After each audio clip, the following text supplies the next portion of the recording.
Jesus forgives us, and he calls us to forgive others. Now, in this chapter, in chapter 18, and beginning actually all the way back in Matthew chapter 17, verse 22, Jesus is teaching. It's a very long sermon. There's a set of 5 sermons in the Gospel of Matthew. And in this sermon, Jesus is teaching on life in the kingdom, life in the church. And Jesus is talking about how God gathers his people and treats his people. And so, of course, there's a real natural emphasis on grace and forgiveness. And last week, we talked a little bit about this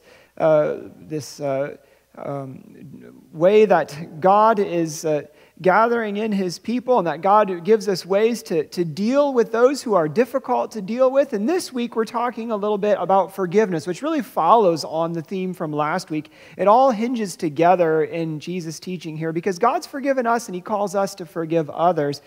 And in this passage, it all begins with a question that Peter puts to Jesus. He's talking to the disciples here, and Peter puts this question to him in verse 21. And Peter came to Jesus, and he asked him, "How many times shall I forgive my brother or my sister when he or she sins against me? Up to 7 times?"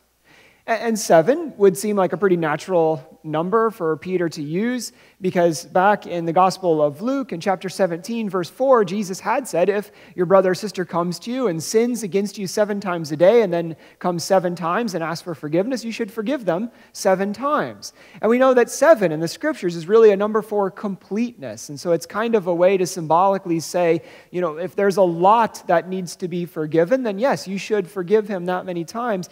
And so Peter says, how many times should I forgive? Should I forgive 7 times? And Jesus responds in verse 22. And he says, I tell you, not 7 times, but 77 times. Or in the King James Version, it's another possibility, 7 times 70, which would be 490.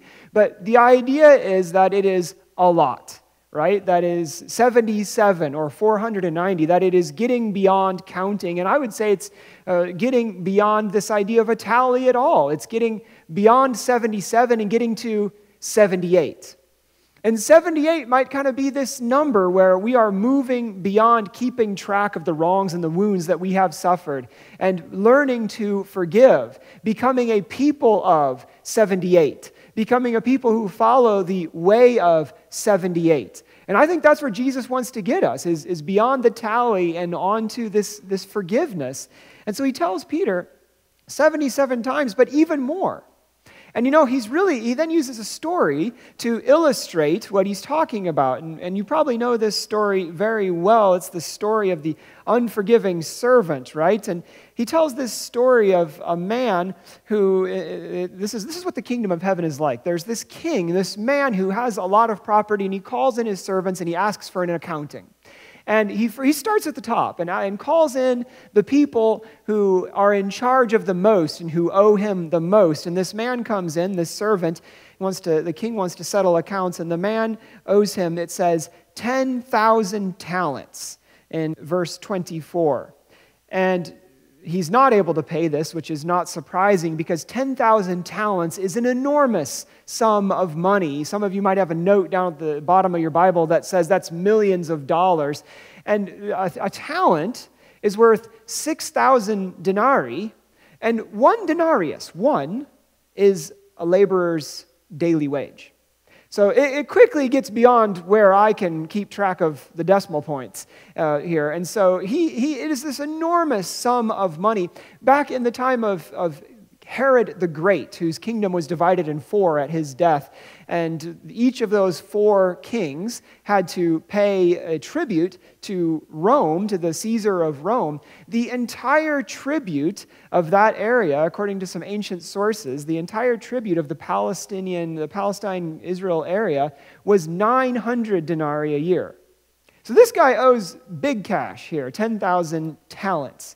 900 talents a year. This guy owes 10,000 talents.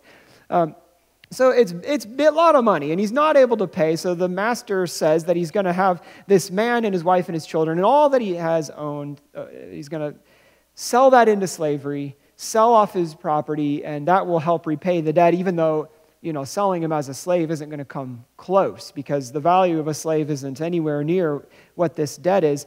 But the servant, verse 26, it's this hinge verse, the servant falls on his knees and says, be patient with me, and pay attention to the wording there. It comes up again. Be patient with me, and I will pay back everything. In verse 27, the servant's master took pity on the man and forgave the debt and released him and let him go. Wonderful story, but it's not the end. It continues here. The guy goes out into the street, runs into another servant. This servant owes him some money. In this case, it's 100 denarii. And he grabs him by the neck, starts to choke him, and says, pay back what you owe me. Verse 29, you might recognize this scene. He falls on his knees and says, be patient with me, and I will pay you back. But this man does not allow the second servant to pay him back, and instead he throws him into prison until he can pay all the debt, this debtor's prison.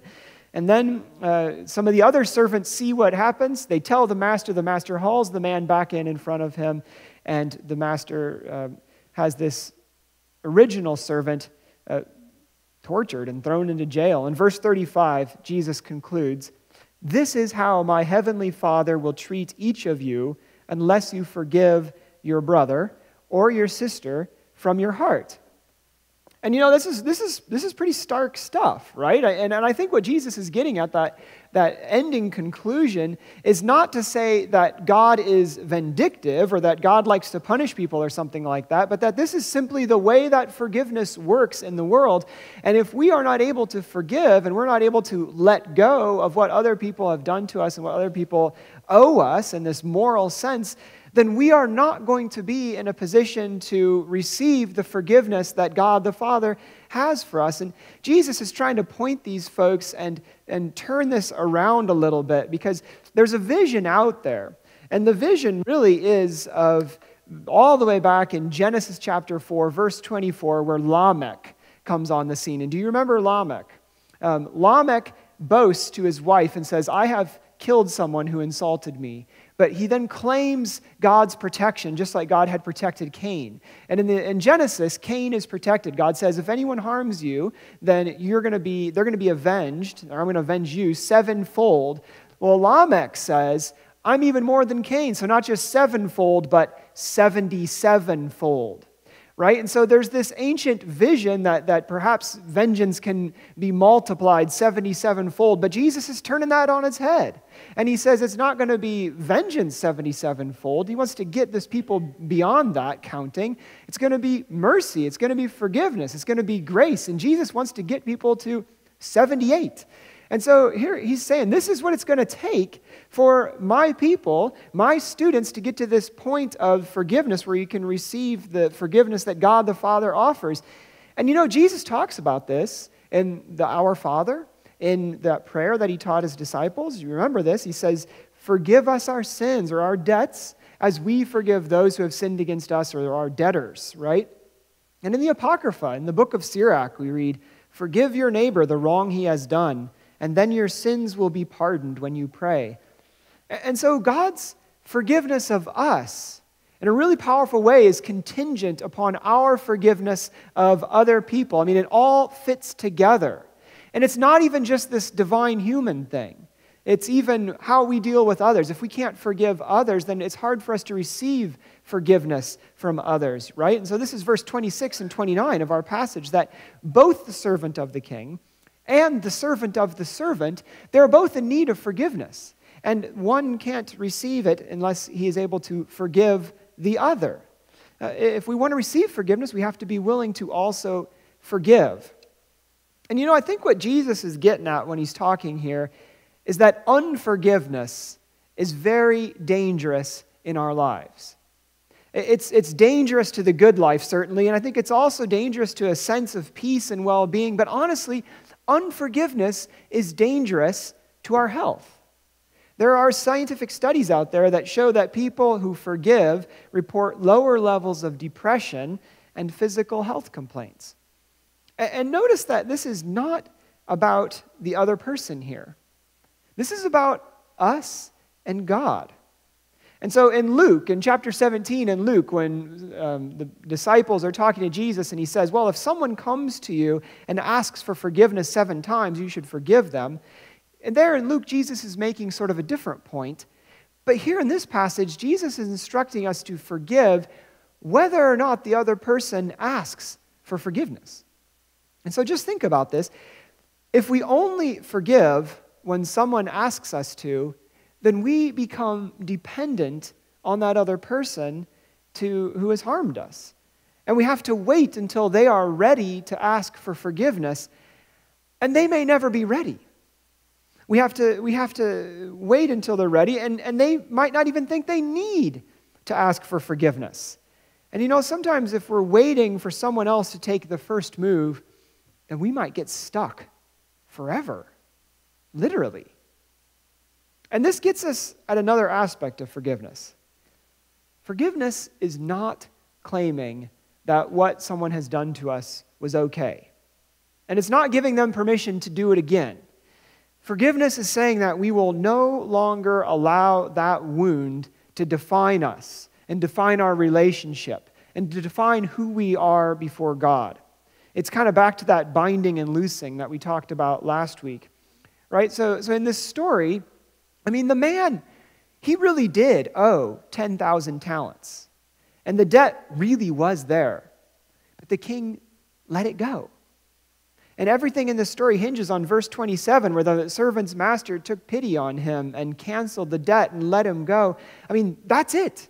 He's off scot-free. The master let him go. His debt is gone. He's been set free. And then verse 28, when that servant goes out free of his debt, forgiven, and he's confronted with the same situation, then he fails in that situation. And I'm sympathetic to this guy, right? The master set him free, and then he goes out and he finds this other man who owes him something. I'm sympathetic because it is really easy to kind of stand up here and say that, well, God's forgiven us, so we ought to forgive. And it's really easy sometimes, isn't it, when we look into other people's lives and we think like, well, this conflict that they've had, they just need to let it go. They just need to forgive, right? And if I were in that situation, I would forgive. It's easy to look at other people's lives and say that or to have an intellectual conception of forgiveness, but it's another thing entirely when we are wounded ourselves, when someone does something to us that knocks us down or knocks us back. Then when we're confronted with it, it is not so easy to forgive.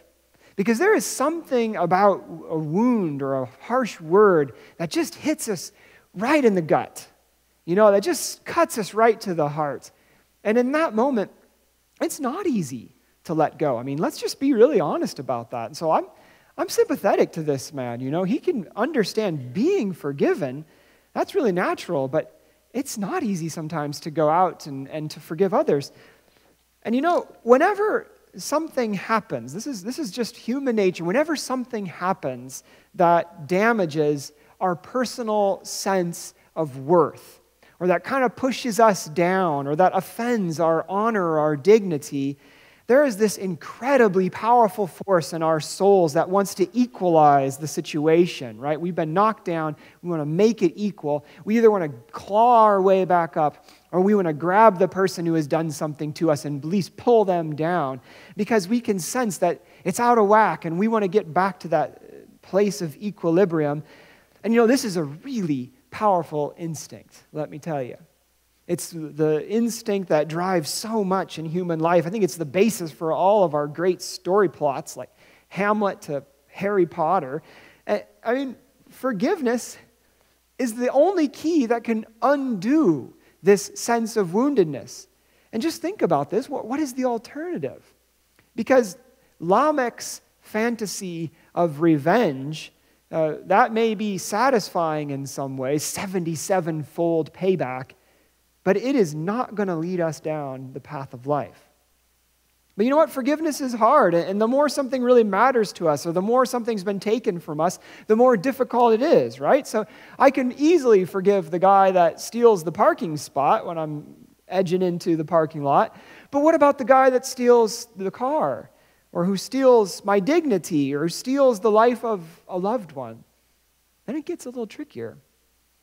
And I think we instinctively know that forgiveness is hard and that there's something that we have to engage in. But do we also know that forgiveness is dangerous? And the alternative is worse. Unforgiveness is even more dangerous to our health, but forgiveness also poses a danger. And so we can't just lightly or flippantly or glibly tell someone or tell ourselves to forgive. And I think that's especially in the case of abuse or violence. Because you know what? Forgiveness that is of any real and lasting value, and forgiveness that touches on any deep hurt, is going to be painful. So just look at the story of Joseph, right? In the book of Genesis, we know this story really well.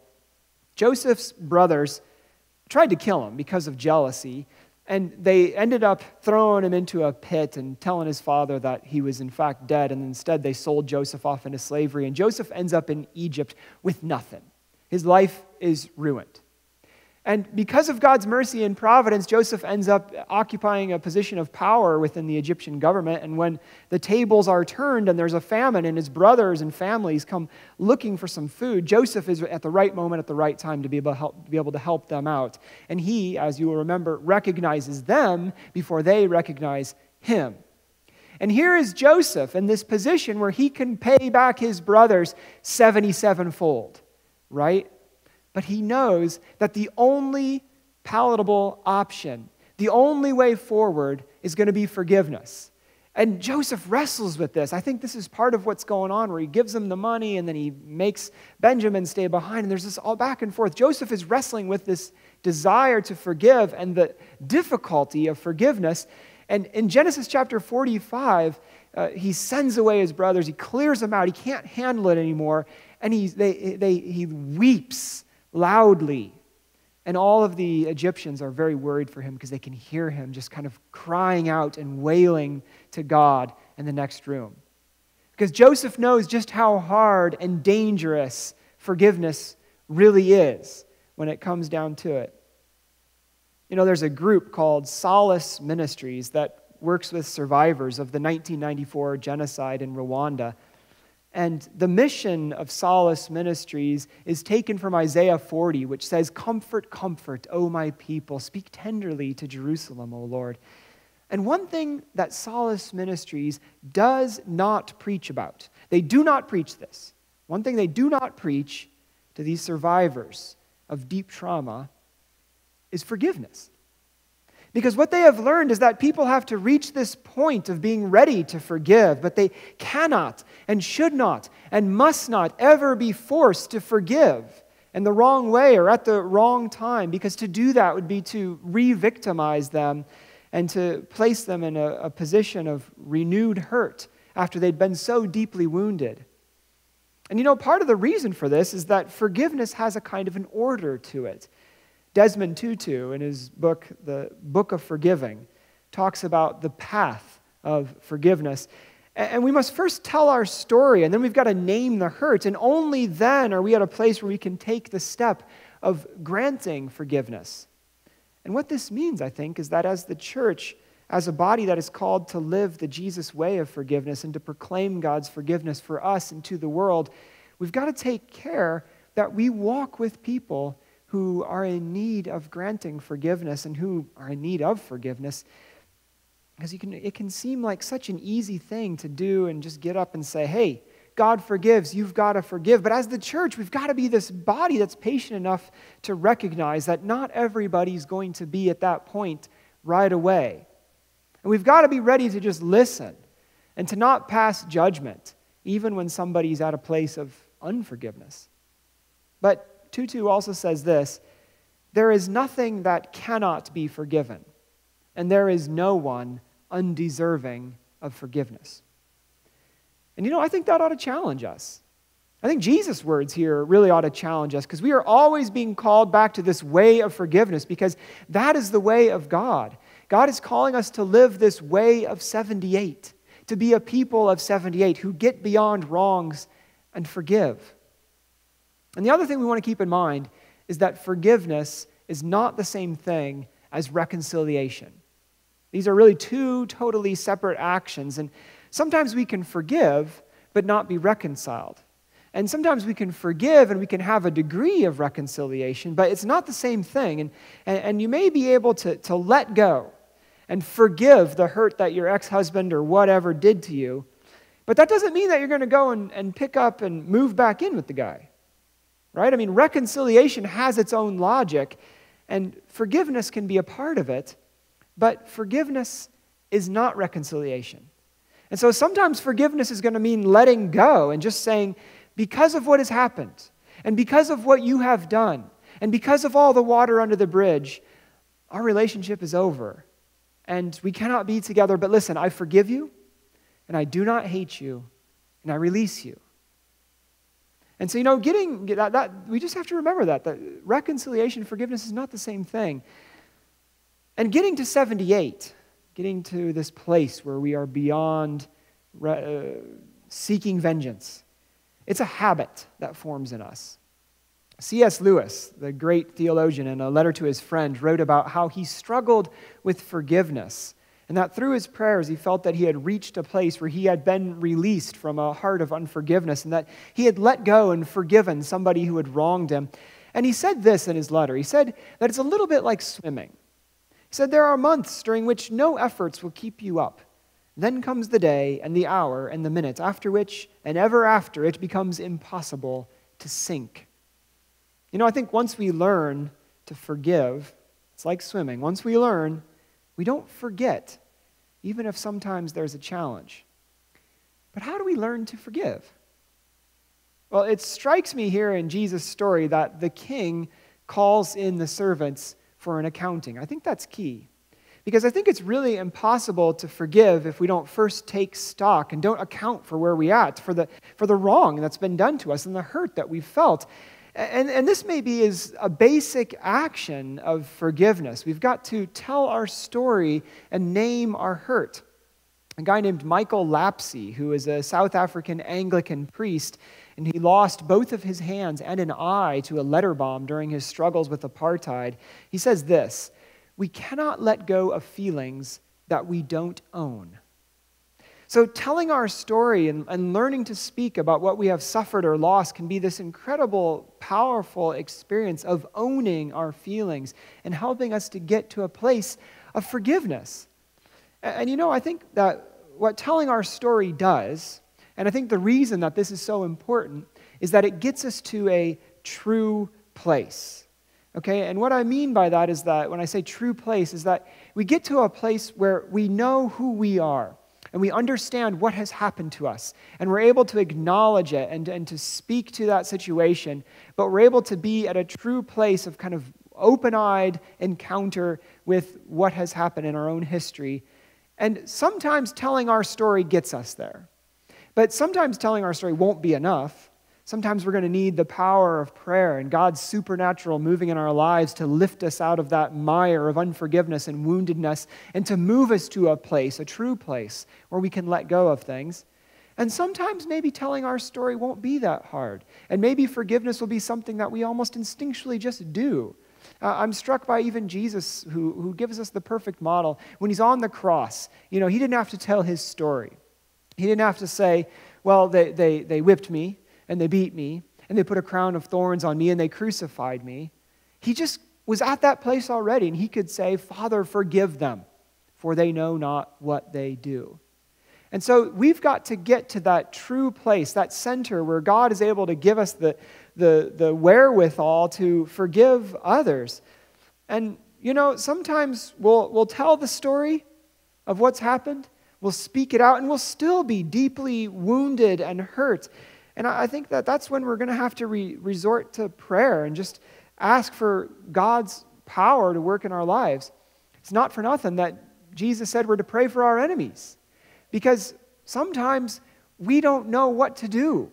And sometimes I think we don't even know what to pray, but we just come like Jesus said, and we just hold them up and we just name them and say, God, they're your people. You created them. I don't know what to do about this.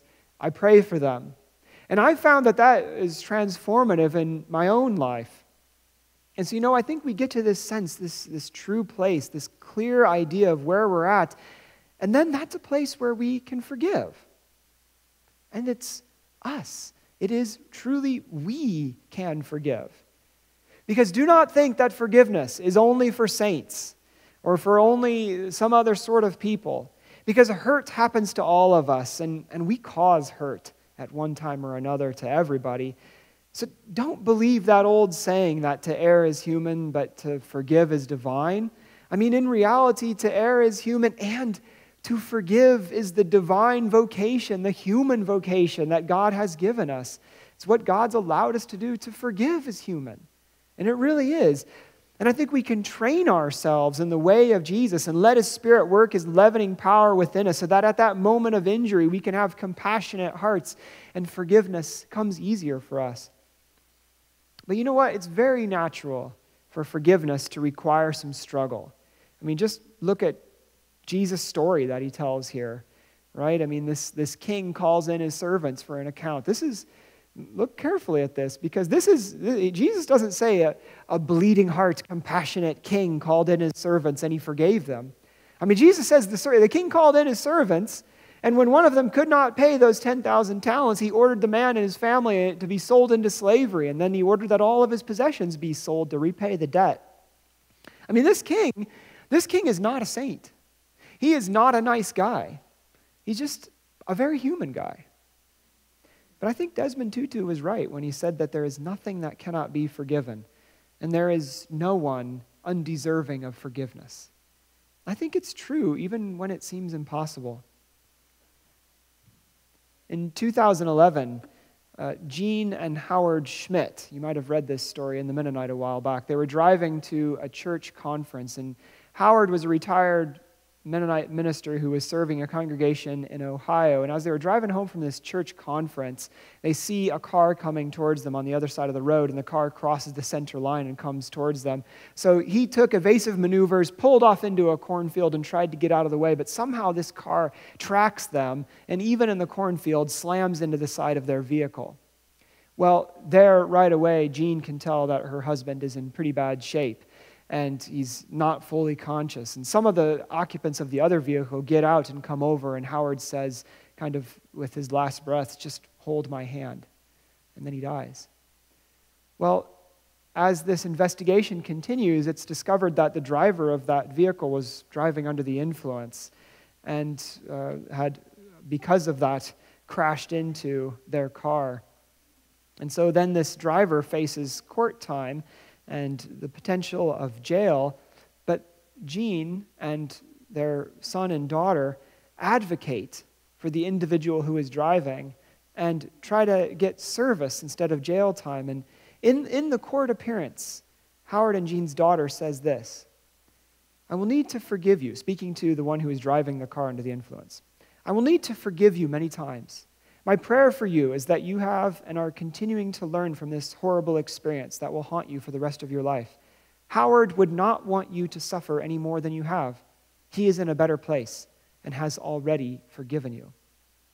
And part of the agreement that they were able to work out with this individual was that he had to go and do some service work. Part of his service was even to do work at the cemetery where Howard was buried and to plant a tree there and to help out in the Schmidt's church. That's a story of forgiveness. And you know, we are called to that, to live that reality. We are called to forgive. And we forgive, brothers and sisters, because God has forgiven us.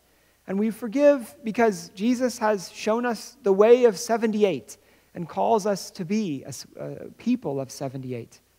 And we forgive because in a wounded world, it is the only way forward. It is the only path of hope. Amen.